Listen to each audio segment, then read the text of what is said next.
Королек 2 міне фабриканың төменгі жағында 250 метр қашықтықта Королек 2 деген бастаудың көзін аштық.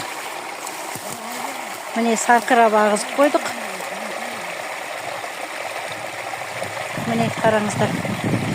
Ал бұл Королек 2 бұлағы бастауы. Мына жерде қараңыздар, Қараткөл деген өзенге барып құйылады. Ал Қараткөл Маралды өзеніне барып қосылады. Маралды Күршім өзені Ертіске құяды.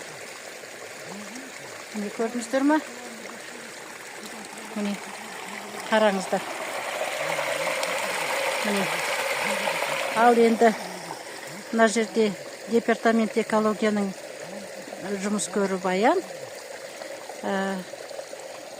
анализ алып жатыр судан.